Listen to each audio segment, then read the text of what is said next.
దువ్వాడ శ్రీను దువ్వాడ వాణి మధ్యలో మాధురి, ఇది కుటుంబ వ్యవహారమైన కానీ రాష్ట్ర వ్యాప్తంగా ఒక చర్చకు దారితీసినటువంటి పరిస్థితి అయితే ఉంది.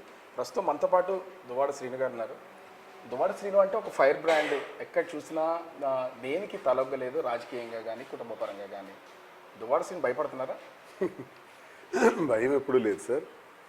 రాజకీయంగా అయితే నేను ఎవరికి భయపడను. రాజకీయ కోణంలో 18 సంవత్సరాలు అపోజిషన్లో ఉన్నాను, ఒక 4-5 సంవత్సరాలు రూలింగ్లో ఉన్నాం అంతే. ఎమ్మెల్సీగా 3 ఏళ్ళు అయింది. 18 సంవత్సరాలు భయపడిన దువ్వాడ శ్రీనివాస్ మళ్ళీ ఇప్పుడు అపోజిషన్లోనే ఉన్నాం. ఎందుకు 18 సంవత్సరాలుగా మీకు భయం అంటే తెలియదు? ప్రతి ఒక్కరిని ఎదుర్కొంటూనే వచ్చారు. ఇక్కడ ముఖ్య అచ్చెన్నాయుడు లాంటి ఫ్యామిలీని ఢీకొన్నటువంటి రాజకీయాల్లో ఎందుకు మీ డోర్లకి పెద్ద పెద్ద ఐరన్ అడ్డు పెట్టుకోవాల్సిన పరిస్థితి ఎందుకు వచ్చింది? ప్రాణభయం ఏమైనా ఉందా దువ్వాడ శ్రీనికి? సాధారణంగా పెద్దలు ఒక సామెత చెప్తారు, ఇంట గెలిచి రచ్చ గెలవాలని. బయట మీరు అన్నట్టు నేను ఫైర్ బ్రాండ్గా గెలిచి ఉండొచ్చాము, ఇంటి దగ్గర మాత్రం ఫెయిల్ అయిపోయాను. ఫెయిల్యూర్ మీరు ఖచ్చితంగా ఒప్పుకుంటారు. ఫెయిల్ లైఫ్ కాబట్టి విడాకుల వరకు వచ్చిందంటే కారణం ఏంటి? Utter flop life. 30 ఏళ్ళ కుటుంబ వ్యవహారం, 30 ఏళ్ళు అయింది నాకు వివాహం అయ్యి. అందులో 25 సంవత్సరాలు రాజకీయ జీవితం, ఎన్నో విజయాలు, ఎన్నో అపజయాలు. వ్యాపారాల్లో తారస్థాయికి వెళ్ళాను. ప్రపంచ స్థాయి వ్యాపారంలో, గ్రానైట్ వ్యాపారంలో ప్రపంచ స్థాయి కలర్ గ్రానైట్ని సప్లై చేయగలిగే ఐకాన్ బ్రౌన్ గ్రానైట్ క్వారీ ఓనర్గా ఒక ఉన్నత స్థాయికి వెళ్ళాను. అలాగే డీజిల్ పోసుకోలేని స్థితికి కూడా దిగజారుకున్నాను. అంటే అప్స్ డౌన్స్ రెండు. ప్రపంచ స్థాయి గ్రానైట్ వ్యాపారంలో ఎక్కడికో వెళ్ళారని మీరు చెప్తున్నారు. మీకు పిల్లనిచ్చిన మామ రాఘవరావు గారు 350 రూపాయలు రూమ్ రెంట్ కట్టడానికి డబ్బులు లేకపోతే నేను కట్టి ఇంటి ఓనర్తో మాట్లాడి విడిపించి బయటికి తీసుకొచ్చాను కామెంట్ చేస్తున్నారు. దీన్ని ఎలా డిఫైన్? గ్రానైట్ వ్యాపారాల్లో అంతా రికార్డే కదా, మీకు ఏది నేను చెప్పినా రికార్డ్ ఎవిడెన్స్తో చెప్తాను. నేను గ్రానైట్ వ్యాపారాల్లో, ప్రపంచ స్థాయి వ్యాపారంలో నాదొక గొప్ప కలర్ గ్రానైట్గా ఓనర్గా నేను పేరు పొందిన సంవత్సరం 2000 నుంచి 2010.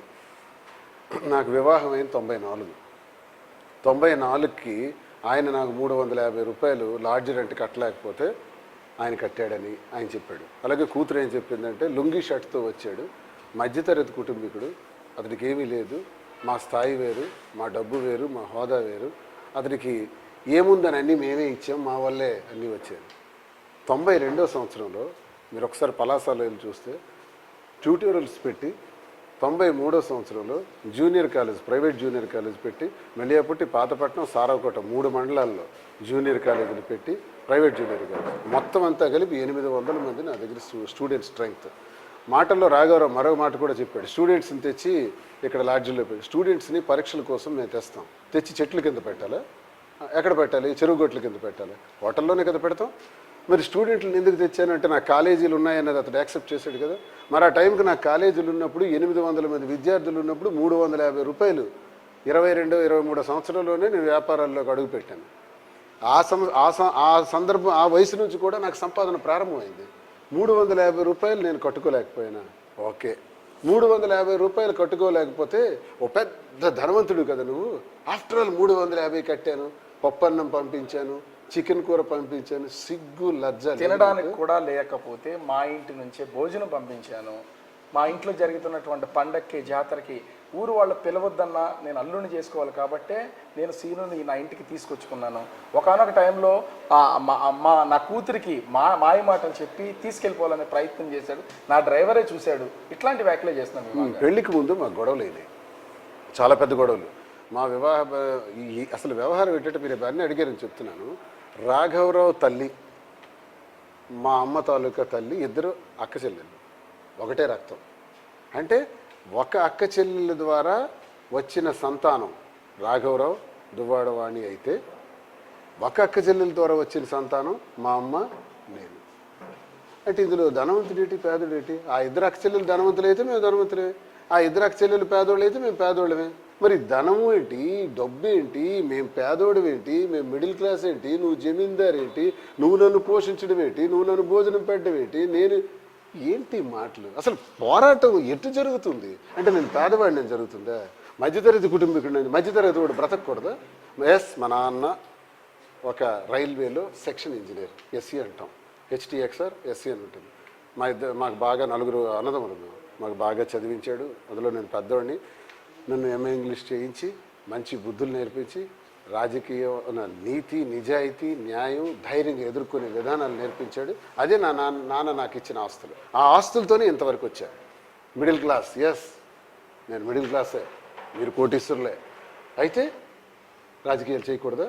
ఈ హోదాలు రాకూడదా? కానీ ఇది కేవలం రాజకీయంగా కాకుండా కుటుంబం పరంగా చూస్తే ఓ పక్కన మీకే మీ కూతుళ్ళు వ్యతిరేకం అయ్యి మీ భార్యతో కలిసి వాళ్ళకి 5 రోజులుగా ఒకే చోట కనీసం వాళ్ళ అవసరాలు తీర్చుకోవడానికి కూడా బయటికి వెళ్ళాల్సినటువంటి పరిస్థితి. నాన్న కావాలి తలుపులు తీయని అడుగుతున్నారు. అంటే దీంట్లో నిజం లేదనుకోవాలా వాళ్ళు అడుగుతున్న దానిలో? ఈ గొడవ 30 ఏళ్ళుగా జరుగుతుంది మా ఇంట్లో అని చెప్పాను. పిల్లలు పెరిగిన తర్వాత వాళ్ళకి అవగాహన, ఊహ తెలిసిన తర్వాత 2 ఏళ్ల నుంచి పిల్లల ద్వారా దువ్వాడ వాణి ప్రజలకు చెప్పింది, పార్టీ కేడర్కి చెప్పింది, అధిష్టానానికి చెప్పింది. అంటే ఎన్నాళ్ళైంది? 2 ఇయర్స్ బ్యాక్ నుంచి. 2 ఇయర్స్ బ్యాక్ నుంచి పిల్లల ద్వారా పిల్లలకు విషబీజాలు వేసి ఇప్పుడు ఒక మాట చెప్పింది దువ్వాడ వాణి. క్యారెక్టర్ ఎలాంటిదంటే, మా నాయన మాకు 96వ సంవత్సరంలోనే దువ్వాడ శ్రీనికి వదిలేసి వచ్చేయమన్నాడు అని అన్నది. 96 అంటే పెళ్ళి 1 సంవత్సరం, 2 సంవత్సరాలు. అంటే ఆ పరిస్థితి ఎందుకు వచ్చింది? కూతురికి ఏం చెప్పాడు? విషబీజాలు నాటి వాడితో ఉండకూడదు అన్నాడు. ఇప్పుడు అదే రాఘవరావు కూతురు మా పిల్లలు కూడా విషబీజాలు నాటి తండ్రి మీద తిరుగుబాటు చేసేటట్టు, ప్రశ్నించేటట్టు, మాట్లాడేటట్టు తయారు చేసిన నిర్వాహకం ఆ రాఘవరావు. 86 సంవత్సరాల కాటికి కాళ్ళు చాపుకునే వృద్ధుడు చేసిన దౌర్భాగ్యం. ఆడి కూతురుని నాశనం చేశాడు. మా పిల్లల్ని కూడా చెడబుద్ధి ఇలాంటి మాటలు తండ్రి మీద మాట్లాడేటట్టు తయారు చేసినటువంటి దౌర్భాగ్యమైన రాఘవరావు ఆడవాళ్ళని తెచ్చి వాళ్ళ ఇంటిలోనే పెట్టుకునేవాడు. ఇదే కెమెరా తీసుకెళ్ళి టెక్కల్లో రాఘవరావు ఎలాంటివాడో ఫస్ట్ అడగండి. సామాన్యుడికి పళ్ళమ్ముకున్నాడికి అడగండి. రాఘవరావు ఇంట్లో ఆడవాళ్ళు పెట్టుకొని భార్యని హింసించి 15 రోజులు హోటల్లో బ్రతుకుతున్న రాఘవరావుకి కూతురు ఎప్పుడైనా ప్రశ్నించిందా? అదే రాఘవరావు ఇంత వ్యభిచారి వ్యసనపరుడు కూతురు ద్వారా నన్ను ప్రశ్నిస్తున్నాడు. కానీ అదే కూతురు ఏం చెప్పింది? ఆయన ఇల్లీగల్గా ఎప్పుడూ లేడు, వ్యసనాలు లేవు, జూదం లేదు, మా నాన్న మంచివాడు. పిల్లలు చెప్తున్నారు, అదను చెప్తున్నారు కదా. ఇప్పుడు సడన్గా ఏమైపోయింది ఆ 30 ఏళ్ళలో? మరి 2 ఏళ్ల నుంచి నాన్న ఎక్కడున్నాడు? మీరేమో రాఘవరావు మీద అతను ఒక వ్యసనపరుడు, ఒక వ్యభిచారం చేసి అందరికి అడగండి, ఇంటికి తీసుకొచ్చాడని మీరు చెప్తున్నారు. ఇప్పుడు మీ మీదే మీ ఇంటినే ఒక వ్యభిచారానికో లేకపోతే ఎవరు అమ్మాయిలు తీసుకొచ్చి ఆ ఇంటిని అసాంఘిక కార్యక్రమాలకి ఒక నిలయంగా మార్చేశారనేది మీ వాళ్ళు చేస్తున్నారు. ఎందుకు ఇప్పటి వరకు లేదు, ఇప్పుడు ఎందుకు చేస్తున్నారు? తీవ్ర పరిణామాలు ఎదుర్కోవాల్సి వస్తుంది. అదే మాటలు నాకు ఎవిడెంట్గా దొరికితే మాత్రం ఇది నా స్వార్థితం. 25 కోట్ల రూపాయలు విలువైనటువంటి ఒక ఫ్యాక్టరీ, గ్రానైట్ ఫ్యాక్టరీ, నా స్వార్థితం. వాళ్ళకి రాసిచ్చేసాను. ఇప్పుడు 6 కోట్ల రూపాయలు విలువైన దాంతో ఒక గృహం ఉంది, విలాసవంతం కట్టాను. ఇప్పుడు మీరు వెళ్తే ఒక వీడియో తీసుకున్నారు, కట్టాను. అది చిన్న టెక్నికల్ ప్రాబ్లం వల్ల ట్రాన్స్ఫర్ కాలేదు. ఇప్పుడు అది రాసిచ్చేస్తున్నాను. అది నా స్వార్థితం. ఆ స్వార్థితమైన గృహానికి తాళం వేశారు 2 ఏళ్ల క్రితం. అంటే నేను టికెట్ ప్రకటించిన తర్వాత, అంటే ఎన్నికలకు ముందు నేను టికెట్ ఏదైతే జగనన్నకి ఈమె టికెట్ కోసం వెళ్ళి నా మీద దుష్ప్రచారం చేసింది, దువ్వాడ శ్రీనివాస్ మాధురి అనే అమ్మాయితో ఉంటున్నాడు అని చెప్తూ అతనికి టికెట్ ఇవ్వద్దు, ఆయన ఓడిపోతాడు, ఆయనకి టికెట్ ఇస్తే నేను ఊరేసుకుంటాను, ఆయనతో నాకు డివోర్స్ ఇచ్చేయండి, విడాకులు ఇచ్చేయండి అని అధిష్టానం ముందు ప్రెజర్ పెడితే, అధిష్టానం ఆలోచిస్తున్న పరిస్థితుల్లో నేనే అధిష్టానానికి రిక్వెస్ట్ చేసి టికెట్ ఇచ్చేద్దామని చెప్పి 25 సంవత్సరాల నా రాజకీయ జీవితం కష్టాన్ని 100 మెట్లు 1000 మెట్లు దిగి ఆమెకు టికెట్ ఇప్పించాను. నేనే ప్రకటించాను. ఆమె పోటీ చేస్తుంది. నాకు స్వార్థం ఉంటే, కుటుంబం మీద కోపం ఉంటే, కుటుంబ వ్యవహారాలను కాపాడుకోవాలనే వ్యక్తిగా 100 మెట్లు దిగ్గి ఆమెకు టికెట్ ప్రకటించాను. నాకే స్వార్థం ఉంటే ప్రకటిస్తాను. నుంచి మీరు ఒక పక్క నుంచి బాధను భరిస్తున్నారు, నా కుటుంబం కావాలనుకుంటున్న వ్యక్తి ఇప్పుడు ఎందుకు ఇంత సడన్ గా ఒక చేంజెస్? దీనికి కారణం వాణి అండి. ఆ ఏ మాధురి అయితే మీరు ఇప్పుడు సీన్లోకి తీసుకొచ్చారో ఆ మాధురిని రాజకీయాల్లోకి తెచ్చిందే తను. ఆమె ఒక ఉన్నతమైన కుటుంబానికి చెందిన ఆమె, కన్నవారు అత్తవారు ఉన్నత స్థాయి కలిగిన వాళ్ళే. అలాంటి వ్యక్తిని రాజకీయాల్లోకి తీసుకొచ్చి ఈమె వల్ల 2000 ఓట్లు 3000 ఓట్లు మనకు పెరుగుతాయి, ఈమెకి మండల కన్వీనర్ మహిళా కన్వీనర్ పదవి ఇవ్వని నాకంటే నేను అది అధిష్టానంతో మాట్లాడి ఏర్పాటు చేస్తే అమ్మాయి కూడా గట్టిగా కష్టపడి పార్టీని ముందుకు తీసుకెళ్తుంటే అక్కడ కొద్ది రోజుల్లో నాకు అమ్మాయికి లింక్ ఉందని 58 సంవత్సరాల వయసులో నాకు లింక్ చేసి ఉంది అనుకోండి. ఒకవేళ అనుకుందాం తన మాట నిజం అనుకుందాం, ఏం చేయాలి? 4 walls మధ్య మాట్లాడాలి. అంటే 4 గోడల మధ్య మాట్లాడుకోవాలి. 4 గోడల మధ్య చర్చించుకోవటానికి పెద్ద మనుషులు ఇప్పుడు ఎవరెవరైతే వాళ్ళ నాన్న వచ్చాడో వాళ్ళు వచ్చారో మా బ్రదర్స్ వచ్చారో అందరినీ కలిపి కూర్చోబెట్టుకొని మాట్లాడుకోవాలి. అది పోయి వాణికి శ్రీనికి సంబంధం ఉంది, శ్రీను టికెట్కి పోటీ చేయడానికి పనికిరాడు, టికెట్ నాకు ఇచ్చేయండి అని ప్రజల ముందు, కార్యకర్తల ముందు, అధిష్టానం ముందు చెప్పావే. రహస్యంగా జరిగితే ప్రేమ అంటూ తనకు ఉంటే, కుటుంబం పట్ల బాధ్యత ఉంటే, పిల్లల పట్ల బాధ్యత ఉంటే రహస్యంగా మాట్లాడతారు. దువ్వాడవాణిలాగే అందరూ ఇంటిలో 4 గోడల మధ్య మాట్లాడకపోతే, ఈ భారతదేశంలో ఉండే సగటు మహిళ, భారతీయ మహిళ మాట్లాడకపోతే ఏ మగాడు కూడా ఇంట్లో ఉండలేడు. తప్పు చేయని మగాడు లేడు, తప్పు చేయని వాళ్ళు ఉండరు. ఆ తప్పు చేయని వాళ్ళని గుండెల్లో పెట్టుకొని కాపాడుకునేదే భారత స్త్రీ, భారత భార్య. అసలు అలాంటిది భార్య కూడా తప్పు చేస్తే గుండెల్లో పెట్టుకుని నిలబెట్టుకునేవాడే భర్త. 30 ఏళ్లుగా నేను భరిస్తున్న నరకం. అసలు ఎవరు సార్, అంటే 30 ఏళ్ళుగా మీరు మీ భార్యతో నరకం అనిపిస్తా అంటున్నారు, మీ భార్య భర్తల మధ్యలోకి అసలు ఎవరు ఈ మాదిరి అసలు ఎవరు రాలేదు సార్. ఎవరైనా తీసుకొచ్చారా? క్లారిటీలోకి వచ్చి ఏమో వల్ల ఈ డిస్టర్బెన్స్? నేను క్లారిటీగా చెప్తున్నాను కదా సార్, ఆమెను తెచ్చిందే దువ్వాడవాణి. నేను చెబుతున్నా కదా. ఎందుకు రాజకీయంగా తన ఎదుగుదల కోసం?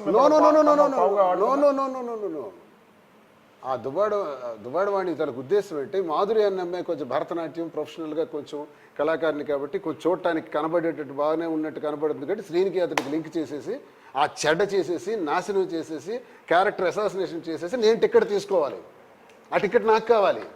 ఇప్పుడు ఏమన్నా తను, నీ డిమాండ్స్ ఏంటంటే పలాసలో వెళ్ళి మాధురితో ఉండు, ఇంకే ఊర్లోనే మాధురితో ఉండు, టెక్కల్లో ఉండు. అంటే మీరు మాధురితో కలిసి ఉండడం అనేది తనకి ఇష్టమే. మరి అన్నది కదా సార్ వీడియోలో, ఎలక్ట్రానిక్ మీడియాలో అన్నది. నువ్వు మాధురితో పలాసలో ఉండు, టెక్కల్లో ఉండకు అంటే పలాసలో నేను మాధురితో ఉంటే తప్పు కదా, టెక్కల్లో ఉంటే తప్పు, మరి పలాసలో ఉంటే ఎందుకు తప్పు కాదు?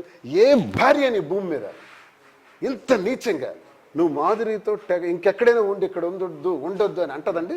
ఎందుకు టెక్కల్లో? నేను అన్నమాట కాదు ఇది, నేను అన్నమాట కాదు ఇది. మీడియాలో మీరు తిరగేసుకోండి, ఈ మధ్య వచ్చిన 5 రోజుల్లో. మీ భార్యనే టెక్కల్లో మాత్రమే ఉండదు, మీరు ఎక్కడైనా ఎవరితోనే ఉండమని. లేకపోతే కదా టెక్కల్లో దువ్వాడ శ్రీనివాస్ ఉంటే ప్రతిబంధకం రాజకీయంగా. ఇది రాజకీయంగానే మీకు ఎందుకు నేను చెప్తున్నాను? కుటుంబ వ్యవహారం, ఆస్తి సంపాదించాలి, రాజకీయం సంపాదించాలి. దువ్వాడ శ్రీని ఇక్కడ ఉండకూడదు, అటు చచ్చిపోవాలి. అందుకే డంబెల్ నా మీద విసిరింది ఒకరోజు ఇంట్లో. ఆ డంబెల్ నేను లక్కీగా తప్పించుకున్నాను కాబట్టి బ్రతికి బయటపడ్డాను. లేకపోతే తలో ఎక్కడ తగిలింటే ఏమంటే మీకు ప్రాణభయం అంతా మంచి హత్యా ప్రయత్నం జరిగింది కదండి ఇంట్లో. నేను ఇంటికి వెళితే నా గ్రౌండ్ ఫ్లోర్లో ఒక బెడ్రూమ్ ఉంటుంది అటాచ్డ్ బాత్రూమ్తో. 7, 8, 10 ఇంటికి వెళ్తే కారు దిగిన వెంటనే ఇంట్లోకి వెళ్ళి లాకేసుకొని నా గదిలో ఉంటాను. అమ్మయ్య అని ఉంటుంది. తింటే తింటాను, లేకపోతే లేదు. లేకపోతే హోటల్లో ఏదో ప్యాకెట్ తెచ్చుకుంటాను. లేకపోతే ఆ బెడ్రూమ్, ఆ పక్కన డైనింగ్ రూమ్ ఉంటుంది, ఆ డైనింగ్ రూమ్కి వెళ్ళి టపటపమని తినేసి లోపలికి వెళ్ళిపోతాను. పొరపాటును ఎందుకు అలా వెళ్తానంటే, పొరపాటును తను కానీ అక్కడికి వచ్చింది అంటే మరి హింస. తల్లినే రానివ్వలేదు 30 ఏళ్ళు, తల్లి దగ్గరికి వెళ్ళనివ్వలేదు 30 ఏళ్ళు.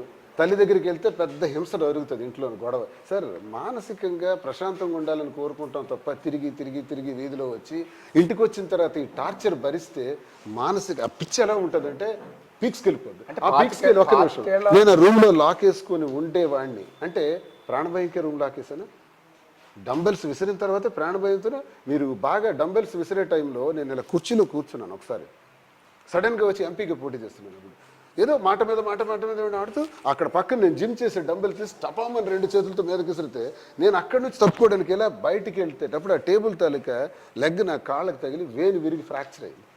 ఫ్రాక్చర్ అయితే వెంటనే కట్టేసుకొని ఎంపీ ఎన్నికల్లో తిరిగాను.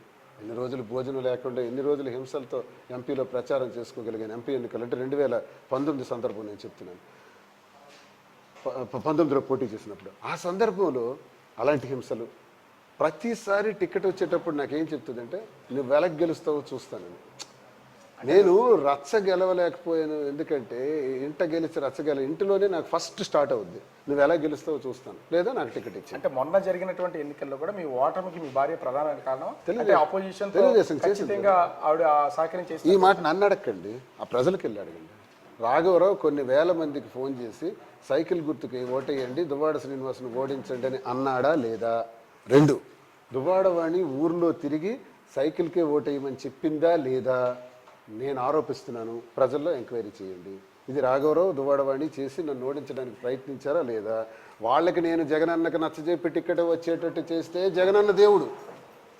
అదే టికెట్ వాళ్ళు గ్రాఫ్ పెంచుకోలేక గ్రాఫ్ పడిపోయి మళ్ళీ నా వరకు వస్తే తెలుగుదేశానికి చేస్తారు. అప్పుడు జగనన్న దేవుడు కాదు, జగనన్న కనిపించడు.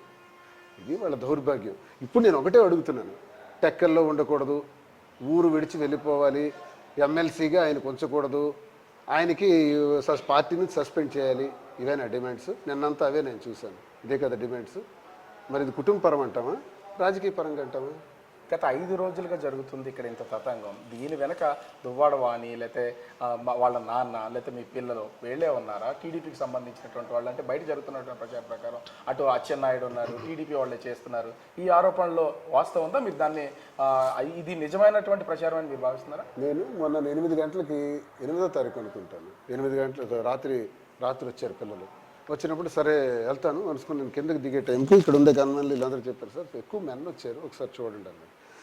మెన్ ఎక్కువ చూసేటప్పటికి అన్నీ అన్నోన్ ఫేసెస్, టీడీపీ ఫేసెస్. 2 ఒక 5-6 మా పార్టీకి చెందిన వాళ్ళు కూడా వచ్చారు. వాళ్ళ పేర్లు కంప్లైంట్ కూడా ఇచ్చాను. వాళ్ళు వచ్చి ఏం చేశారు, ఒక కట్టర్ని తీసుకొచ్చారు, అదే కారాన్ని తీసుకొచ్చారు, గుణపాలు తీసుకొచ్చారు, మెట్లు కాంపౌండ్ వాళ్ళు ఎక్కడానికి నిచ్చెనలు తీసుకొచ్చారు. ఏంటివి? ఎందుకు ఇవన్నీ అదే అడుగుతున్నాను. అతను అడగండి మాట. గుణపాలు తీసుకురావడం అన్నిటికీ మించి ఇక్కడ హత్యా ప్రయత్నం ఇక్కడ కూడా తను అడగండి సార్. అన్నిటికీ మించి మీడియాను కూడా తీసుకొచ్చారు. మీడియా అవసరం ఏంటి నాన్న కలవటానికి? కారం పొడి అవసరం ఏంటి? మెన్నేంటి? అది నా మనుషులు అయితే బాగుండు. టీడీపీ ఈ దరిదాపులకు టీడీపీ వాడు రాగలడా? వాళ్ళు ఇక్కడికి ఎలా వచ్చారు రాత్రిపూట? అది నేను చూసి ఆ రోజు నేను తలుపు తీను, ఇదేదో జరుగుతుంది అనుకుని. ఎందుకంటే మా దగ్గర 30 సంవత్సరాల నుంచి గొడవ, గత 2 సంవత్సరాల నుంచి గొడవ, పిల్లలతో నా మీద దుష్ప్రచారం చేయించడం, పిల్లలతో నన్ను నిలదీయించడం, ఇవన్నీ జరుగుతున్నవే కదా, నాకు కొత్త ఏం కాదు. పిల్లలు 2 ఏళ్లుగా పిల్లల చేత ఎందుకు అడిగించలేదు? నాన్న తిన్నావా, నాన్న భోజనం చేసి ఎక్కడున్నావు, నాన్న ఎలా ఉన్నావు అని అడిగించారు. 2 ఏళ్ళు తాళం వేసి వెళ్ళిపోయారు కదా. తాళం వేసి వెళ్ళిపోయిన తర్వాత లాడ్జుల్లోనూ మా పలాసలో మా అమ్మ దగ్గర ఒక సంవత్సరం, తర్వాత ఇల్లు అప్పటికప్పుడే స్థలం ఏర్పాటు చేసి కట్టించుకున్న తర్వాత ఇక్కడొచ్చి ఉన్న తర్వాత ఏ సందర్భంలో అడిగారా? తను అడిగిందా? పిల్లల చేత అడిగించిందా? ఈ రాఘవరావు అడిగాడా? ఇన్ని కబుర్లు చెప్తున్నాడు కదా, ఎవరైనా అడిగారా? అడగలేదే. మరి 2 ఏళ్ళు నేను ఎలా బ్రతికాను? ఇంతకాలం నేను ఎలా బ్రతికాను? ఇప్పుడు 2వ రోజు దువ్వాడవాడిని ఇక్కడికి వచ్చి గేట్ని పొడిచేసి, ఆ గేట్ని విధ్వంసం చేసి ఇక్కడికి వచ్చి బ్లేడ్తో కట్ చేస్తున్నారు. బ్లేడ్తో చాలా మీడియాలో దుష్ప్రచారం చేశారు దానికి. ఆ బ్లేడ్తో కట్ చేసి డోర్ని ఓపెన్ చేస్తారు. అది స్టీల్ డోర్, అది టాటా స్టీల్ డోర్. ఓపెన్ చేసినప్పుడు అప్పుడు నేను వచ్చాను. నేను యాక్చువల్లీ పలాస వెళ్ళాను, పలాసని చూస్తే డోర్లు కట్ చేసి గేట్లు విరగ్గొట్టి ఇది జరుగుతుంటే మీ ఇంటి మీద నేను ఒక రాయిసిరితే మీరు తట్టుకోగలరా? గేట్ టచ్ చేస్తూ ఊరుకుంటారా? నాకు అదే ఆక్రోశం వచ్చింది. ఆ కోపంతో స్పీడ్గా వచ్చి అక్కడ కర్ర కనబడితే కర్ర తీశాను. ఎవడరా నా కొడకల్లరా, నా తలుపులు కోసేవాడు ఎవడు, నా ఇంటికి వచ్చేవాడు ఎవడరా, నీ 4-5 కంప్లైంట్ ఇచ్చానే వాళ్ళ మీదకి నేను స్పీడ్గా వెళ్ళబోయాను. సహజంగా మనిషికి వచ్చే ఆవేశం అది. ఆ ఆవేశంలో ఎగ్జాక్ట్లీ పిల్లలు వచ్చారు. పిల్లలు ఎదురుకు రావడం, వాణి ఎదురుకు రావడం, వెంటనే కర్ర నేలకేసి కొట్టేసాను. మీరు చూడండి, వీడియో ఉంటుంది. నేలకేసి కొట్టేసి ఇదే డోర్ నుంచి లోపలికి వచ్చేసాను. ఆ క్షణం నుంచి ఈ రోజు వరకు ఒక్కసారి కూడా మళ్ళీ నేను ఎందుకు బయటకు వెళ్ళట్లేదు? భయపడుతున్నారా మీరు బయటకు వెళ్ళడానికి, లేకపోతే వాళ్ళు ఇంటి లోపలికి వచ్చేస్తారని భయం? ఇప్పుడు ఇది రాజకీయం అయింది. 1 మా ఇంటి రాజకీయం, 2 బయట రాజకీయం అయింది. నాకు ఇప్పటికే చాలామంది బెదిరింపు కాల్స్ ఇన్ని ఉన్నాయి. అవన్నీ టెక్కల పోలీస్ స్టేషన్లో ఇచ్చాను కంప్లైంట్. ఎస్పీ గారికి ఇచ్చాను. నా మీద 2+2 ఉన్న గన్మ్యాన్ తీసి 1+1 గన్మ్యాన్ చేశారు. గన్ కూడా, వెపన్ కూడా ఇవ్వండి అని స్వీయ రక్షణ కోసం అడిగాను. ఇంతవరకు శాంక్షన్ ఇవ్వలేదు. వీటన్నిటి మధ్య ఉన్న హెచ్చరికల మధ్య ఇటీవల తెలుగుదేశం వాళ్ళే ఇక్కడికి వచ్చి రాత్రులు కాసిన దానివల్ల, రెక్కి చేసిన దానివల్ల, ఇప్పుడు నేను లేని సమయంలో తాళాలు విరగ్గొట్టిన దానివల్ల మీరైతే ఏం చేస్తారు? What will you do? ఖచ్చితంగా ఎస్. చూస్తున్నటువంటి ఏ వ్యక్తి అయినా సరే ఏం చేస్తాడు? ఇంటికి ట్రెస్పాస్ చేసి, ఫోర్స్ఫుల్ ట్రెస్పాస్ చేసి, డోర్లు కట్ చేసి, గేట్లు విరగ్గొడితే, మీడియాతో వస్తే, మెన్తో వస్తే, దౌర్జన్యం చేస్తుంటే ఏ మగాడైనా ఏ మనిషి అయినా ఏం చేస్తాడు? నేను అదే చేశాను. రైట్ సార్, ఇక్కడ ఎంత రాద్ధాంతం గత 5 రోజులుగా జరుగుతుంది. ఒక పక్క నుంచి మీ భార్య వాణి, మీ మామగారు, పిల్లలిద్దరూ ఆ బయటే ఉండి మీ మీద ఒక ఫోర్స్బుల్ వాతావరణం క్రియేట్ చేసి ఒక వివాదం అయితే ఉంటుంది. అది రాజకీయ కోణంలో నడుస్తుంది, ఫ్యామిలీ కోణంలో కూడా నడుస్తున్నటువంటి. ఇక్కడ మధ్యలో ఉన్నటువంటి అసలు మాదిరి నిన్న మొన్నటి వరకు ఆమె మీద జరిగినటువంటి ట్రోలింగ్స్ కానీ, మెసేజ్లు కానీ చూస్తూ ఉంటే ఆమె మాట్లాడినటువంటి అడల్టరీ రిలేషన్షిప్ అని ఒక పదం వాడిన తర్వాత ఇది ఇంకా చాలా పెద్దదైపోయినట్టు. ఈ నేపథ్యంలో నిన్న ఆమె ఆత్మహత్య చేసుకోవడానికి ఒక కారుతో గుద్దేసి ప్రమాదం బారిన పడినటువంటి పరిస్థితి. అసలు ఇప్పటి వరకు మీరు ఆ మాధురి గారిని హాస్పిటల్లో ఉన్నారు, అసలు పలకరించడం కానీ మాట్లాడడం కానీ ఏమైనా చేశారా? ఇంత చెప్తున్నారు ఆమెకి నాకు ఇలా ఒక రిలేషన్ బిల్డప్ అయిందని. యాక్చువల్లీ మాధురి అనే అమ్మాయిని దువ్వాడవాణి నాకు పరిచయం చేసిన తర్వాత, బాగా పనిచేస్తున్న తర్వాత, దువ్వాడవాణి మాధురిని స్కేప్ గోట్గా బలిపశువుగా వాడుకొని తన టికెట్ పొందిన తర్వాత మాధురి గురించి ఒకసారి ఆలోచిద్దాం. ఈ సందర్భంగా ఏమైంది, ప్రచారం చేసేసింది కదా పైనుంచి కింద వరకు దువ్వాడ సరితో లింక్ ఉందని. ఈ లింక్ కాస్త అత్తవారు బయటికి పంపించారు, కన్నవారు బయటికి పంపించారు, ముగ్గురు పసిపిల్లలు. వ్యక్తిగతంగా ఆస్తిపరురాలు కాబట్టి సరిపోయింది. వైజాగ్లో ఏవో బంగ్లాస్ ఉన్నాయి, ఆమెకు సొంతంగా ఓ పెట్రోల్ బంక్ ఉంది, ల్యాండ్స్ ఉన్నాయి కాబట్టి ఆస్తిపరురాలు కాబట్టి సరిపోయింది. ముగ్గురు పిల్లలతో నిలబడగలిగింది వీళ్ళు పంపించేసిన. ఈ పరిస్థితుల్లో నిలబడినటువంటి మాధురి ఒకసారి నాకు ఫోన్ చేసింది. సార్, నాకు చాలా విధాలుగా ట్రోల్ చేస్తున్నారు, మీకు టికెట్ ఉందో పోయిందో నాకేంటి తెలుసు, రాజకీయాల్లోకి తెచ్చిందే మీ కుటుంబం, వాణి పోటీ చేస్తున్నారు, నాకైతే నాకు అన్నవారు అత్తవారి నుంచి ప్రాబ్లం వచ్చింది, భరించలేకపోతున్నాను, చావాలని ఉంది సార్ అని అన్నారు. అంటే ఇంత మాట్లాడుతుంది ఎందుకు అని నాకు ఎందుకు అనుమానం. సార్, నేను విజయవాడలో ఉన్నాను, ఒకసారి రా మాట్లాడదాం అంటే వచ్చింది అమ్మాయి. వచ్చిన తర్వాత హోటల్లో కూర్చొని మాట్లాడుతున్నాను, అన్నీ నచ్చజెప్పాను. నచ్చజెప్పిన తర్వాత సడన్గా ఇమోషన్ అవుతూ, అలాగే యాంటీ రూమ్ ఉంటుంది హోటల్లో, ఆ రూమ్లోకి వెళ్ళిన తర్వాత నేను అలా ఆలోచించుకుని రూమ్లో ఉన్నాను. ఎందుకో నాకు ఒక 1 మినిట్ అయిన తర్వాత డౌట్ వచ్చింది, ఏం జరుగుతుంది, ఎందుకు వెళ్ళింది అసలు ఆ రూమ్లోకి అని. నేను వెంటనే వెళ్ళి చూసేటప్పుడు ఆల్రెడీ చున్నీ తీసి మెడకు కట్టేసి ఒక బకెట్లో ఎడుతుంటే ఏదో ఒకటి ఉంది, డస్ట్ వేస్తారు, దాని మీద 2 అడుగులు పెట్టుకుని ఒక అడుగు కింద ఉంది, ఒక అడుగు చనిపోయింది. ఎగ్జాక్ట్ నేను వెళ్ళాను, 2వ అడుగు కూడా పైకి, అంటే 2వ అడుగు కూడా కిందకు వచ్చేస్తే హ్యాంగ్ అయిపోతుంది. అంటే అప్పుడే ఆమె ఆత్మహత్య. అదే ఆ టైంలో నేను లోపలికి వెళ్ళి నాకు తెలిసిన విధానంగా, నాకు తోచిన విధానం, ఈ హ్యాంగింగ్ నెక్ నుంచి ఇలా చెయ్యి అడ్డు పెట్టాను. అలా పెట్టకూడదట, అలా పెట్టి మొత్తానికి లిఫ్ట్ చేసినట్టు చేసి ఆ ప్రమాదం నుంచి తప్పించి చివాట్లు పెట్టాను. ఇది నీకు కరెక్ట్ కాదు, ఇందుకోసం కాదు, జరిగింది, నీకు అన్యాయం జరిగింది, నష్టం జరిగింది, నువ్వు ఒంటరి అయిపోయినావు, నీ కుటుంబాలు నిన్ను వెలివేసినాయి, ఇబ్బందుల్లో ఉన్నావు, నేనేదో నీకు ఆర్థిక సహాయం చేయాల్సిన పరిస్థితి దేవుడి దేవలు నీకు లేదు, ధైర్యంగా ఉండు, నేనైతే నీకు సహకారంగా ఉంటాను, నీకు వాదార్పిస్తున్నాను, ధైర్యంగా ఉండని నేను వాదార్చాను. వాదార్చిన తర్వాత ఏమైందంటే ఎన్నికలు ఎన్నికలు దగ్గర పడుతున్న కొద్ది నేను పలాసలో ఉన్నాను. ఈలోగా వాణికి ఇన్ఛార్జిగా ఉంది, ఎమ్మెల్యేగా పోటీ క్యాండిడేట్గా ఉంది. రాను గ్రాఫ్ పడిపోతున్న పరిస్థితిలో ఆ టికెట్ నాకు మార్చాల్సిన పరిస్థితి వచ్చింది అధిష్టానానికి. వచ్చినప్పుడు పలాసలో ఉండి నేనేలా ఎలక్షన్ చేస్తాను, అసలే తక్కువ కాలం ఉందని ఇక్కడికి అప్పటికే మేము ప్లేస్ ఎక్వైర్ చేసి ఇక్కడ టెంపరీగా కొన్ని రూమ్స్ వేసినప్పుడు ఇమీడియట్గా ఇక్కడ చేరటం జరిగింది. అప్పుడు ఇక్కడ ఉన్న తర్వాత రోజు క్యారేజ్ పంపించి నాకు బట్టలు ఉతికించడాలు, సౌకర్యాలు, ఇక్కడ ల్యాబ్ పనులు, ఈ ల్యాబ్ పని మనుషుల్ని పెట్టి ఇవన్నీ ఏర్పాటు చేసి అన్నీ మాధురి చూసింది. నేను తిరుగుతూ ఎక్కడో వెళ్ళి వస్తుంటే ఆమె ఇంట్లో ఇవన్నీ ఏర్పాట్లు చేసి తన ఇంటికి వెళ్ళడం, అప్పుడప్పుడు వస్తుండడం, వెళ్తుండడం, మేము కూడా క్యాంపులు గట్రా తిరిగేది. ఆమె కానీ అనవసరం, టికెట్ వచ్చేసింది కదండి. మీరు ఒక్క మాట చెప్పండి, టికెట్ వచ్చిన తర్వాత ఎప్పుడైనా మాట్లాడిందా? టికెట్ వచ్చిన తర్వాత, టికెట్ రాకముందే మాధురి, టికెట్ వచ్చిన తర్వాత no Madhuri, no Duvvada Srinivas. Ticket వచ్చింది కదా తనకి. టికెట్ ఎప్పుడు పోయిందో మళ్ళీ నాకు వచ్చిందో మళ్ళీ స్టార్ట్ చేసి మాధురితో ఉంటున్నాడు, వాళ్ళతో ఉంటున్నాడు, మళ్ళీ దుష్ప్రచారం, నా ఆస్తులు రాస్తావా లేదా, లేకపోతే నేను మీడియాలో ప్రెస్ మీట్ పెట్టాలా. ఇక్కడికి వచ్చి నియోజకవర్గ ఇన్ఛార్జీలు తలలు పట్టుకొని వేడికిపోయి పిచ్చి అయిపోయారు. ఏంటి సార్ ఈ కర్మ, మీరు ఒకవైపు ఎన్నికల్లో తిరుగుతుంటే ఆవిడ టార్చర్ ఏంటి, మాకు చంపేస్తుంది అని. రెండు ఆస్తి రాసేయండి ఫస్ట్ పర్లాకుడు అంటే, ఒకరోజు గ్యాప్లో ఎర్లీ మార్నింగ్ వెళ్ళి ఆ రిజిస్ట్రేషన్ 10 గంటలకల్లా చేసుకొని మళ్ళీ వచ్చాను. ఎన్నికలకి 20-25 రోజుల ముందు రిజిస్ట్రేషన్ చేసి ఉంటాను, డాక్యుమెంట్స్ ఇస్తాను చూడండి. ఈ పరిస్థితిలో చేసిన తర్వాత ఆ అమ్మాయి ఇన్ని 8-9 నెలలుగా నాతో ఇవన్నీ సహకారాలు చూడటం, ఒక ఐప్యాక్ టీంని మెయింటైన్ చేసాం 36 మందితో. ఇది కూడా కాల్ సెంటర్ పెట్టాం ఒక 40 మంది ఆడపిల్లలతో, అందరికి ఫోన్లు చేయటం, ఇవన్నీ తనే ఆర్గనైజ్ చేసింది. నాకు తెలిసి 2 కోట్ల వరకు ఖర్చు పెట్టింది కూడా ఎలక్షన్. తన డబ్బులే, సొంత డబ్బులు, నేను ఎక్కడ ఇస్తాను, సొంత డబ్బులు ఖర్చు పెట్టి తన ఆర్గనైజేషన్ తను చేసింది. నాకు ఎన్నికలకు ఉపయోగపడి రావటం వెళ్ళటం జరిగింది. మధ్యలో నేను కూడా క్యాంప్స్ వెళ్ళటం జరిగింది. ఏది అబద్ధం కాదు సార్. దీనిని మీరు మాధురి గారితో బయట క్యాంపులకు వెళ్ళారు, అనేక చోట్లకి వెళ్ళారు, వేరే ఊర్లు వెళ్ళారు, ఇవన్నింటిని కూడా మీ భార్య ఆరోపణలు చేయలేదు. టికెట్ వచ్చేసిన తర్వాత మరి చేయలేదు సార్. ఒక ఎవిడెన్స్ చూపించండి. మీకు గమ్మత్ ఏంటంటే టికెట్ రానంత వరకు ఆ నెలలు డేట్స్ నేను కరెక్ట్గా చెప్పాలంటే ఇప్పుడు చెప్పలేను. టికెట్ నేను జగనన్నకు నచ్చజెప్పి ఆమెకు ప్రకటించాను కదా, ప్రకటించిన తర్వాత ఆమెకి టికెట్ వచ్చేసిన తర్వాత మరి మా జోలికి రాలా. మళ్ళీ ఎప్పుడైతే గ్రాఫ్ పడిపోయి టికెట్ నాకు వచ్చింది కదా, అప్పుడు మళ్ళీ రీస్టార్ట్ చేసింది. అది అయిపోయింది ఎపిసోడ్. ఎన్నికల్లో ఓడిపోవడం జరిగింది, ఆమె టీడీపీకి సపోర్ట్ చేసింది, అంతా అయిపోయింది. ఇప్పుడు మళ్ళీ రీస్టార్ట్ చేసింది. నాకు ఒక వారం క్రితం ఒక హెచ్చరిక పాస్ చేసింది ఒక అనుచరుడి ద్వారా. అంటే ఎంతవరకు మీ టైం, ఇప్పుడు నా టైం, త్వరలో స్టార్ట్ చేస్తాను చూడని. అంటే అధికారంలోకి వచ్చారు, టీడీపీ 50-60 రోజులైంది.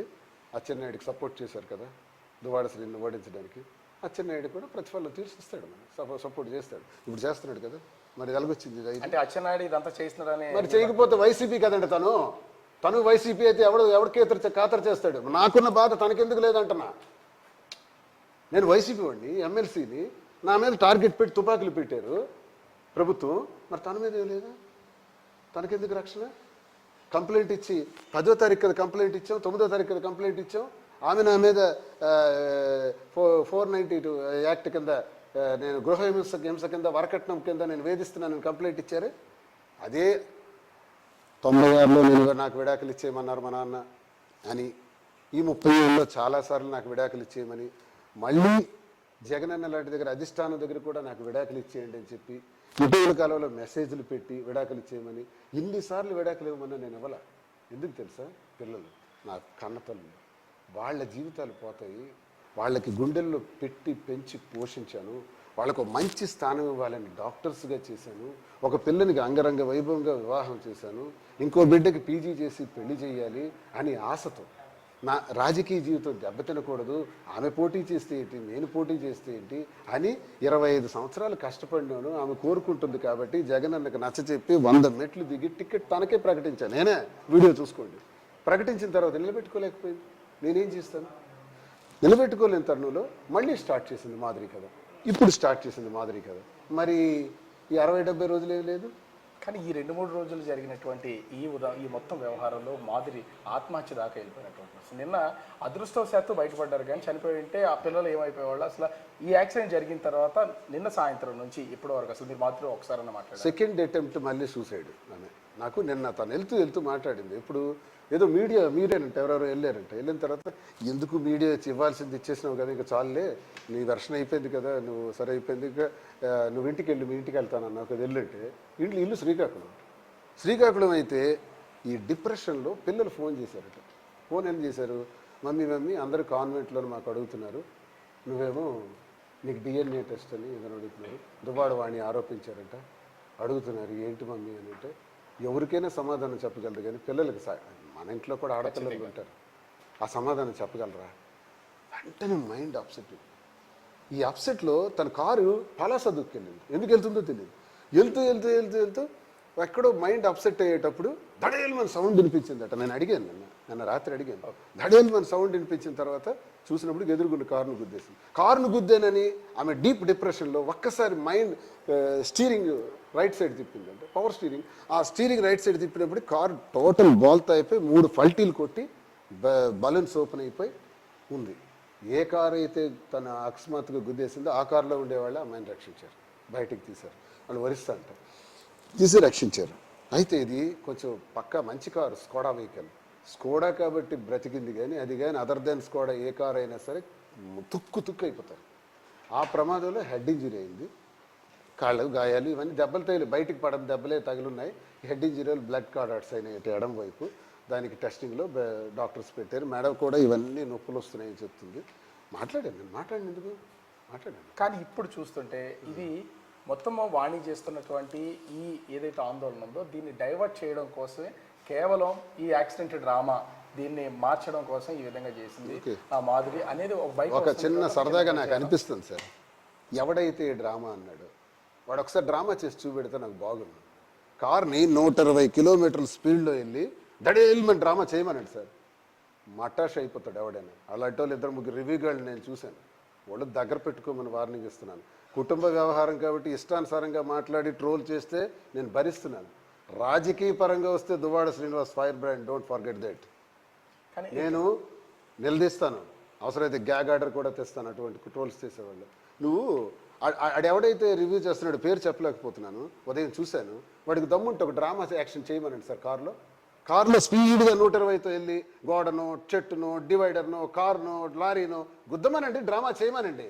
వాడికి ఏదైనా జీవితంలో సందర్భం వస్తుందిలే. ప్రతి ఒక్కడికి ఒక సందర్భం వస్తుంది, చనిపోదాంరా మనం అని. ప్రతి మనిషిలో కూడా వస్తుంది. ఆ సందర్భం నీకు వస్తుంది. దమ్ముంటే డ్రామా చేసి చూపెట్ట, దోలు దిగిపోద్ది, బెండ్ తెగిపోద్ది.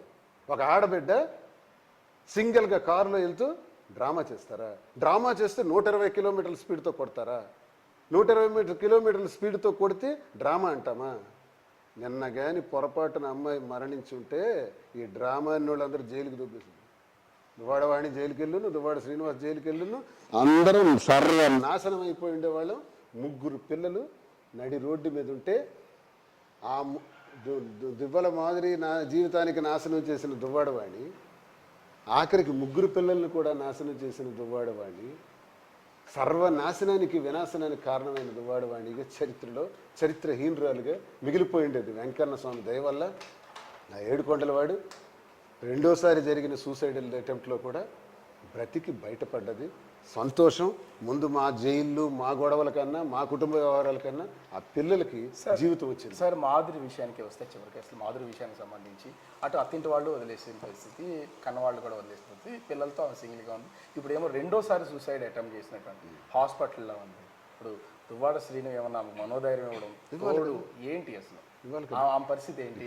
మీ నుంచి ఆమెకుండే సహకారం ఏంటి? నేను బాధల్లో ఉండేటప్పుడు నాకు భోజన వ్యవహారాలు సౌకర్యాలు నాతో ఉండి నాకు వాదార్పునిచ్చినటువంటి అమ్మాయి ఈరోజు అమ్మాయి కష్టంలో ఉండేటప్పుడు ఏ అమ్మాయి జీవితం అయితే మా కుటుంబం వల్ల నాశనం అయిపోయిందో, ఏ అమ్మాయి జీవితం అయితే మా కుటుంబం వల్ల నాశనం అయిపోయిందో, ఏ అమ్మాయితోనైతే నాకు లింక్ పెట్టి సభ్య సమాజం ముందు దువ్వాడవాణి నాశనం చేసిందో ఆ అమ్మాయి ఈరోజు ఒంటరిగా మిగిలిపోతే డెత్ బెడ్ మీద చావు బతుకుల మధ్యలో దెబ్బలు తగిలి హాస్పిటల్లో ఉంటే పలకరించలేని దుస్థితి, దౌర్భాగ్యం. ఒకవేళ చెప్పండి సార్, మరెందుకు మీ మీడియా ద్వారా అడుగుదాం.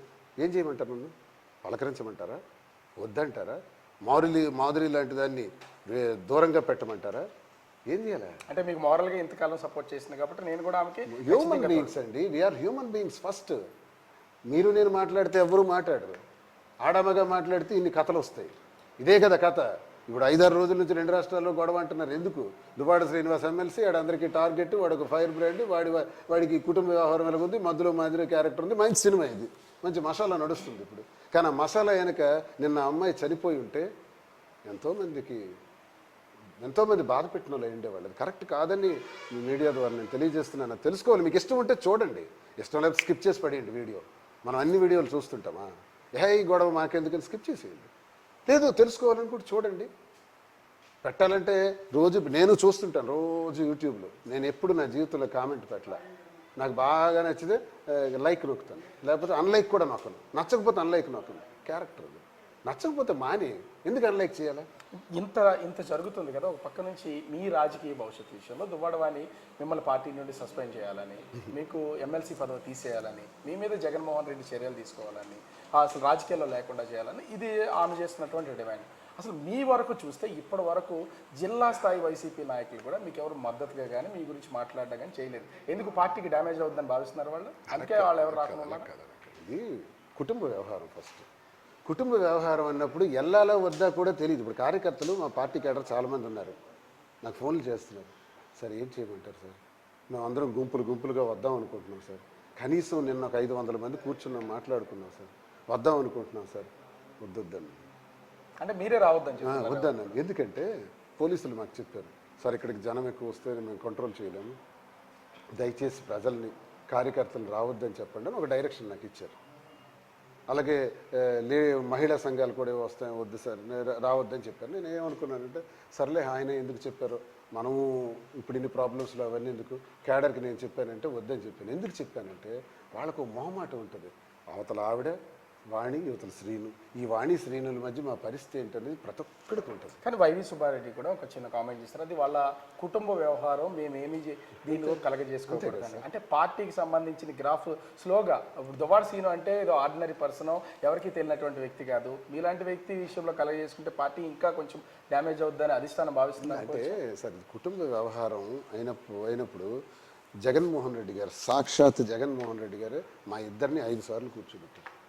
ఈ అవకాశం ఈ భూమి మీద ఎవరికి రాదు. జగన్మోహన్ రెడ్డి గారు ఆయన మాకు 5 సార్లు కూర్చోబెట్టి ఇద్దరిని నచ్చజెప్పారు. ఇద్దరిని నచ్చజెప్పిన తర్వాత కూడా ఆమె తీరు మారలా. ఆమె తీరు మారినప్పుడు ఇప్పుడు మాత్రం అధిష్టానం ఏం చేయగలుగుతుంది? సీను గొడవ మాకు తెలిసిందే, ఆమె గొడవ కూడా మాకు తెలిసిందే, 2 సంవత్సరాల నుంచి మేము చూస్తున్నదే. ఏం చేయగలుగుతాం? ఆ దేవుడే వీళ్ళకి రక్షించాలి అనుకుంటారు. ఎన్నికల ముందు కూడా ఒకటి మనము అంటే సందర్భం కాకపోయినా కూడా అంటే అనంతబాబు ఒక హత్య చేసి డోర్ డెలివరీ చేశారు. దాని తర్వాత జరిగినటువంటి ఎన్నికల్లో దాని ప్రభావం ఎక్కువ కనపడింది. ఇప్పుడు కూడా చూస్తే అటు విజయసాయిరెడ్డి శాంతిల్ వ్యవహారం విషయంలో ఎక్కువగా పార్టీకి డ్యామేజ్ జరుగుతుంది. ఇప్పుడేమో దువ్వాడ సీను వాణి మధ్యలోనేమో మాదిరి, ఇది కూడా ఒక వ్యవహారం జరుగుతుంది. కాబట్టి దాంట్లో మనం కలగజేసుకునే కంటే కామ్గా ఉండడం బెటర్ అనేది మీ వైసీపీ అధిష్టానం భావిస్తుంది అని అనుకోవచ్చా? లేకపోతే వాణి చెప్పిన దాని ప్రకారం మీ చర్యలు తీసుకునే అవకాశం కూడా ఉంటుంది? అలా అనుకుంటే ఇన్నిసార్లు 5 సార్లు పార్టీ ఇన్వాల్వ్ అవ్వదు, 5 సార్లు మా కుటుంబాన్ని కూర్చోబెట్టి నచ్చజెప్పదు. ఆవిడికే టికెట్, సరే నువ్వు పోటీ చేయని ఆవిడికి చెప్పదు. ఒకవేళ నాకు టికెట్ ఇస్తే జనవరిలో నీకు ఎమ్మెల్సీని చేస్తానని చెప్పదు. ఇవన్నీ నచ్చజెప్పే కార్యక్రమాలు. ఆయన నీ చేసేసింది పార్టీ. ఇంకిప్పుడు ఏముంది చేయడానికి? అపోజిషన్లో ఉన్నాం. సార్ దగ్గర ఏముంది? ఏం చేస్తారు? భరోసాగా ఉండగలరు తప్ప. మీ ఎమ్మెల్సీని రద్దు చేయాలనే అసలు దువ్వాడ వాణి మేజర్ డిమాండ్ కనపడుతుంది. ఎందుకు సార్ అసలు మీ ఎమ్మెల్సీని రద్దు చేయడం వల్ల ఆవిడ కలిగే లాభం ఏంటి అసలు? ఇప్పుడు మీరు లైన్లోకి వచ్చారు. ఇప్పుడు వాణి కూడా లైన్లోకి వచ్చింది. రాష్ట్రం అంతా ఒక చర్చ జరుగుతుంది.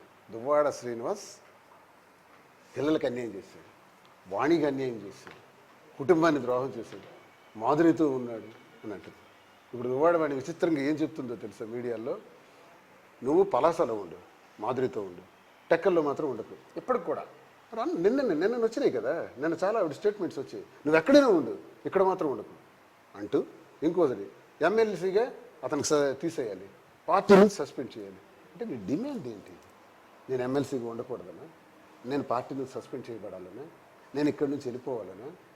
ఏంటి వస్తుంది? ఇల్లు వస్తుంది. ఎందుకు ఇల్లు కూడా కాదు, ఈ ఇంటితో పాటు దువ్వాడ శ్రీనివాస్ని ఇంటి నుంచి బయటికి పంపించగలిగితే అప్పుడు తాళం వేసింది కదా ఆ ఇంటికి తాళం వేస్తే నేను నడి రోడ్డు మీద ఉండిపోయాను కదా, చెట్ల కింద గట్ల కింద. ఎందుకు దువ్వాడ శ్రీనివాస్ని ఇంటి నుంచి బయటికి పంపించాలి, రోడ్డు మీద నిలబెట్టాలి? మీరు కట్టుకున్న భర్త, అవును, పక్కన మీ పిల్లలు ఉన్నారు అంటే పరువు అనేది రాష్ట్రం ఇప్పుడు ఆల్రెడీ రాష్ట్ర వ్యాప్తంగా ఒక చర్చ జరుగుతుంది. ఎందుకు మిమ్మల్ని రోడ్డు మీద నిలబెట్టాలి? ఎందుకు? ఆమెకి రాజకీయంగా ఆలోచన ఉండడం వల్లే మిమ్మల్ని రోడ్డు మీద నిలబెట్టాలి. అయితే మరి టికెట్ తనకు ప్రకటించిన మరుక్షణమే నాకు లాకేసిందని చెప్తున్నా కదా. నేను 18 ఇంచుమించు 14-15 నెలల క్రితం, డేట్స్ గుర్తులో లాకేసింది కదా. అందుకే కదా మా అమ్మ దగ్గర వెళ్ళి 1 ఇయర్ ఉన్నాను. ఆ తర్వాత కదా ఈ నివాసం ఏర్పాటు చేసుకుని ఇక్కడ ఉన్నాను. అప్పుడు కానీ ఇప్పుడు కానీ అమ్మ దగ్గర ఉన్నప్పుడు కూడా దాడి చేయడానికి వచ్చారు. ఆ వీడియోస్ కూడా ఉన్నాయి. ఇంకా ఆ దాడి వదిలే, మరి పిల్లలు కాబట్టి నేను బయటకు ఇవ్వను కాబట్టి పిల్లల చేతి దాడి చేయించింది. అక్కడికి వచ్చి అప్పుడు చేయించింది, ఇప్పుడు ఇలాగే వచ్చింది, సేమ్ అదే పొజిషన్లో వచ్చింది. ఇప్పుడు ఇవన్నీ ఎందుకంటే ఆ రోజు ఇంటికి ఎందుకు తాళం వేసిందంటారు? కొన్ని ఒక 14-15 నెలల క్రితం నిన్నెందుకు ఇంటి మీదకి తాళాలు విరగొట్టేటట్టు ట్రెస్ పాస్ చేసి డోర్లు విరగొట్టి గేట్లు విరగొట్టింది అంటారు? మరి ఇప్పుడు ఇల్లు నేను ఇస్తే, ఇప్పుడు ఇంటికి తాళం వేస్తే ఎక్కడ ఉండాలో దయచేసి బిగ్ టీవీ వారికి నాకు చెప్తే, ప్రజలు కూడా విన్నవాళ్ళందరూ కూడా నాకు చెప్తే, ఏ చెట్టు కిందకి వెళ్ళిపోమంటే వెళ్ళిపోతాను. నిజంగా తాళం వేస్తే మళ్ళీ నేను ఇక్కడ ఉండగలను? వేస్తారు, ఉండగలను. ఖచ్చితంగా ఇంటి కోసం ఇదంతా చేస్తున్నారని నేను ఇక్కడ ఏం చేసినా ప్రాబ్లం లేదు చెప్పారు కదా. ఇంట్లో నుంచి బయటకు వెళ్ళిపోతే చాలా. ఈ మాట నేను వాళ్ళన్నారు. ఎక్కడైనా ఆయన మాధురితో ఉండి ఎక్కడ ఉండకూడదని వాడు వాణి అన్నది. మొన్నటి క్లిప్సింగ్స్ మీరే తీయండి. తనన్నమాట నేను రిపీట్ చేస్తున్నాను. సో ఎన్ని రోజులు ఇది ఇలా కంటిన్యూ అవుతుందంటారు? నాకు తెలియదు. నేనైతే ఆమె నాకు 492 అదే 492A అనుకుంటాను సెక్షన్స్ అవి ఫైల్ చేసింది. అంటే గృహహింస, డౌరీ. వీళ్ళకి ఇప్పుడు 30 ఏళ్ళ తర్వాత నేను డౌరీ పెట్టారు. మరెందుకు? చాలాసార్లు నాకు విడాకులు కోరింది కదా, మరెందుకు ఆ కార్యం కూడా చేసేద్దామని నేను విడాకులు 10వ తారీఖున నోటీస్ ఇచ్చాను. ఆ నోటీస్ మేరకు నేను కోర్టులో ప్రొసీడ్ అవుతున్నాను. ఒకటే మీకు నేను చెప్పదలిచేది ప్రజలకు కూడా, వాణికి నాకు విడాకులకి సంబంధించిన ఏర్పాట్లన్నీ నేను కోర్టులో ప్రొసీడ్ అవుతున్నాను. ఆమె నా మీద గృహహింస చట్టం, డౌరీ హెరాస్మెంట్ చట్టం పెట్టిన సందర్భంలో ఇప్పుడు వాళ్ళు వెళ్ళి కోర్టులోకి వెళ్ళి తేల్చుకోవాలి. వాళ్ళ వ్యవహారం కోర్టులో తేల్చుకోవాల్సిన పరిస్థితి నుంచి ఇక్కడొచ్చి ఎంతసేపు ఉన్నా పనికిరాదు. ఎందుకంటే ఎఫ్ఐఆర్లు కూడా అయిపోయాయి. ఎఫ్ఐఆర్లు అయిపోయినప్పుడు ఇంకా కోర్టులో వ్యవహారం ఉన్నప్పుడు ఇక్కడ ఏముంటుంది? కోర్టు న్యాయస్థానాలే నిర్ణయిస్తారు. దాదాపుగా 58-60 ఏళ్ల వయసులో ఇప్పుడు మీరు విడాకులు తీసుకుని ఏం చేస్తారు? నా కోరిక కాదు ఇది, నా కోరిక కాదు సార్. తనే అడిగింది సార్. మెసేజ్లు కూడా ఉన్నాయి సార్. విడాకులు ఇచ్చేయమని మా నాన్న 96లోనే నాకు చెప్పాడని చెప్పింది సార్ మీడియా ముందు. కానీ ఇప్పుడు చూస్తే ఈ వయసులో అయినా నేను ఇవ్వలేదు సార్. మీరైనా సరే ఈ వయసులో ఇప్పుడు విడాకులు ఏం చెయ్యాలి? మరో పక్కన ఎన్నో మీ కుటుంబం వల్ల అంటే వాణి శ్రీను వల్ల ఒక విమర్శలు పాలయ్యి సొసైటీలో ఒక ముద్ర పడినటువంటి మాదిరి ఇప్పుడు అక్కడ సింగిల్గా ఉంటుంది. తన కుటుంబం అమ్మ వాళ్ళు కానీ అత్త వాళ్ళు కానీ చేరదీసినటువంటి వయసు లేదు. మీరు ఒక పక్క నుంచి విడాకులు ఇస్తాను అంటున్నారు. మీకు మీరు ఇప్పుడు ఆల్రెడీ పంపించారు. దయచేసి క్లారిటీ సంబంధించి ఏమన్నా ఆ పూర్తి స్థాయి భరోసా దయచేసి క్లారిటీ అర్థం చేసుకోండి. ఆమె ఎన్నిసార్లు నాకు విడాకులు ఇవ్వమన్నా నేను ఇవ్వలేదు. ఆమె 10వ తారీఖున నా మీద గృహహింస చట్టం, డౌరీ హెరాస్మెంట్ చట్టం కింద కేసు పెట్టారు. ఆ కేసు పెట్టిన రోజు 10వ తారీఖు డేట్తోనే ఆమెకు నేను విడాకుల నోటీస్ ఇచ్చాను అంటున్నాను. 10వ తారీఖు ముందు ఇవ్వలేదు. 30 సంవత్సరాల నుంచి ఇవ్వలేదు. ఎందుకు తెలుసా సార్? కుటుంబం పిల్లలని ఇవ్వలేదు. ఇప్పుడు నేను ఒక మాట చెప్తున్నాను. ఎలాగూ ఆమె ఒక జ్యుడిషియరీ ఫారంకి వెళ్ళింది, నేను వెళ్ళాను. కోర్టు నిర్ణయిస్తుంది ఆస్తుల వ్యవహారాలు అవన్నీ. కోర్టు ఏం నిర్ణయించినా ఆస్తులన్నీ రాసిచ్చేస్తుంది. ఇప్పటికే రాసిచ్చాను. చూడండి, రాసిచ్చేస్తాను. మరి నాకు దేనికి సార్? ఎందుకు సార్? నేనేం చేయాలి? నాకు ఎందుకు ఆస్తులు? వాళ్ళకి ఇవ్వాలి. కానీ ఆస్తులన్నీ రాసిచ్చేస్తాను. ఇంక ఉండాల్సినవి కూడా రాసిచ్చేస్తాను. చిన్న చిన్న టెక్నికల్ ప్రాబ్లమ్స్ ఉన్నాయి, అవి రాసిచ్చేస్తాను. పిల్లలకి, నా బంగారు పిల్లలకి నేనే చదివించుకుంటాను. ఆల్రెడీ చదివించాను, ప్లాట్ఫామ్ మీద తెచ్చాను. ఒక పాపకు పెళ్లి చేస్తాను. తనకి ఇంకా నేను ఆర్థికంగా చూడాలి. అలాగే చిన్నదానికి కూడా పెళ్లి చేయాలి, పీజీ చదివించాలి. ఆ బాధ్యతలన్నీ నావే. పిల్లలకి ఆమెమి చూసేయాల్సిన అవసరం లేదు, అన్నీ నేనే చూసుకుంటాను. ఆస్తులు ఇచ్చేస్తాను. ఈ ఒక్క ఇల్లు ఉండాలి. ఉండకపోతే నేను ఇక్కడ ఎలా ఉంటాను? ఒకవేళ వాళ్ళకి ఇచ్చినా ఇది తాళం వేసేస్తే నేను ఎక్కడికి పోవాలి? ఎందుకు గతంలో జరిగిన అనుభవం, ఆ అనుభవం రీత్యా నేను చెప్తున్నాను. వాళ్ళ మీద నాకు నమ్మకం లేదు. ఆ ఇంటికి తాళం వేసి బయటికి లోపలికి రానివ్వకుండా చేశారు. ఇల్లు తాళాలు వెరగొట్టి ట్రెస్పాస్ చేశారు. రేపు ఇల్లు ఇస్తే వాళ్ళు ఇంటికి తాళం వేస్తే నేను పోయే పరిస్థితి వస్తుంది. సార్, ఫైనల్గా దువ్వాడ శ్రీను అసలు రాజకీయ భవిష్యత్తు ఎలా ఉండబోతుంది? ముందు రాజకీయాలు చేస్తారా? పార్టీ మీద ఒకవేళ చర్యలు తీసుకుంటే పొజిషన్ ఏంటి? అసలు ఆ ఛాన్స్ ఉందా? లేదా మీ రాజకీయ ప్రయాణం ఎలా కొనసాగబోతుంది? సార్, నా జీవితమే రాజకీయం. First politics high preference. ఎందుకంటే చిన్నప్పటి నుంచి కళలు కానీ వచ్చాను. ఆ కళలు సక్సెస్ చేసుకోవాలనే దానిలో కొంతవరకు అధిగమించాను. వ్యాపారంలో, రాజకీయంలో ఇంకా చేయాల్సింది చాలా ఉంది. ఇంకా అవకాశాలు కూడా ఉన్నాయి. ఈ టైంలో ఈ విపత్తు వచ్చింది. ఈ విపత్తు ఇంటి విషయాన్ని ఇక్కడతో క్లోజ్ చేయాలి. అంటే ఎలాగూ న్యాయస్థానాలకు వెళ్ళింది కాబట్టి న్యాయస్థానాల నిర్ణయం మేరకు ఎలా జరగాలో జరుగుతుంది. ఇందులో ఇంపార్టెంట్ సబ్జెక్ట్ ఏంటంటే నా పిల్లల్ని నేను చూసుకుంటూ రాజకీయాన్ని గట్టిగా చేస్తాను. అయితే రాజకీయంగా సర్వైవ్ అవడానికి ఛాన్స్ ఉందా? నష్టం ఉంది సార్, అపవాదం ఉంది సార్, నా మీద ఇప్పుడు చెడ్డ పేరు ఉంది సార్. ఇప్పుడు నాకు అదే చెబుతున్నా కదా, ఈ విశ్వంలో రావణాసురుణ్ణి మెచ్చుకుంటున్నది ప్రజలే, రాముణ్ణి మెచ్చుకుంటున్నది ప్రజలే. రాముణ్ణి మెచ్చుకున్న ప్రజలు రావణాసురుణ్ణి తప్పించలా. రావణాసురుణ్ణి రావణ బ్రహ్మ అన్నారు, రాముడి కన్నా మించిన వాడు అన్నారు ఈ ప్రజలే. అంటే ప్రజలు తలుచుకుంటే అగ్రభాగాన పెట్టగలరు, అటోపాతాళానికి తొక్కేయగలరు. నేను ఈ విషయాలన్నీ మీ ద్వారా ప్రజలకి వివరించి నా గుండెల్లో ఉన్నటువంటి సమాచారాన్ని అంతటినీ ఆత్మసాక్షిగా ఓపెన్ హార్ట్తో ప్రజల ముందుంచాను. నా రాజకీయ జీవితంలో ఒక కమ్యూనిజం భావాలతో పనిచేసినటువంటి నేను 18 ఏళ్ళు అపోజిషన్ చేసి మళ్ళీ అపోజిషన్ చేస్తున్న నేను, టెక్కలి ప్రజలు, నియోజకవర్గం, జిల్లా ప్రజలు, నా అవసరం ఉన్న ఏ ప్రాంతాలు కానీ ప్రజల్లో కానీ నేను మళ్ళీ గట్టిగా పనిచేస్తాను, ప్రజల్లోకి వస్తాను. నా వివరాలన్నీ మీకే తెలియజేశాను. ఈ వివరాలన్నీ విన్న తర్వాత నన్ను ముంచిన, పెంచిన, తుంచిన, ఏది చేసినా ప్రజలదే నిర్ణయం, ప్రజల నిర్ణయమే శిరోధార్యం. ఆ నిర్ణయం మేరకే నా భవిష్యత్తు ప్రయాణం. బ్రతికున్నంత వరకు ప్రజలతోనే నా జీవితం. పౌరుషంతోనూ ఎప్పుడు చాలా కోపంగా ఉండే దువ్వాడ శ్రీను కళ్ళల్లో నీళ్ళు చూస్తారని బహుశా ఎవరు అనుకుని ఉంటారు. బహుశా అది ఇలా చూడవస్తుందని కూడా అనుకోరు. అంటే దీని అంతటికీ కారణం ఆస్తులు, పదవులు, ఇదే కారణం అనేది మీరు ఖచ్చితంగా అయితే చెప్పగలిగారు. ఫైనల్గా మీకు ఫైనల్గా ఈ 5 రోజుల్లో అర్థమవుతుంది కూడా అదే కదా. మీరు ఇప్పుడు ఏమన్నారు? ఇల్లు ఖాళీ చేసేయమంటున్నారు, చేయరా? మీరు పై ఊరు వెళ్ళిపోమంటున్నారు, వెళ్ళిపోరా? మీకు ఎమ్మెల్సీ తీసేయమంటున్నారు, మీరు ఒప్పుకుంటారా? పార్టీ మీకు సస్పెండ్ చేస్తుంది, చేయమని వాణి గారు డిమాండ్ చేస్తుందని. ఇవా కోరికలు? కుటుంబానికి కోరికలు ఇవా? నాన్న కోసం, నాన్న దగ్గరికి మేము వచ్చామని పిల్లల చేత అనిపిస్తున్నావే, పిల్లల చేత అనిపించిన నువ్వు, నీ కోరిక ఇదా? మరి ఇది రాజకీయం గొడవ కాకపోతే కుటుంబ గొడవ ఎలా అవుతుంది sir? Right. Thank you Srinivas గారు. అంటే ఓవరాల్గా చూస్తే ఇక్కడ ఇది కేవలం రాజకీయం కోసం చేస్తున్నటువంటిది. నా ఆస్తులన్నీ రాసిస్తాను, నా పిల్లలకు కావాల్సినవన్నీ చేస్తాను, కానీ రాజకీయాల నుంచి దూరం కాను, ప్రజలకు సేవ చేయడమే అంతిమంగా ఎన్ని విమర్శలైనా ఎదుర్కొంటా. నా భార్యకి ఇప్పటికే నా మీద 498 కేసు పెట్టారు కాబట్టి అది లీగల్గా చూసుకుంటేనే నా ప్రయాణాన్ని, నా రాజకీయ జీవితాన్ని ముందుకు కొనసాగిస్తానని దువ్వాడ శ్రీనివాస్ చెప్తున్నటువంటి పరిస్థితి.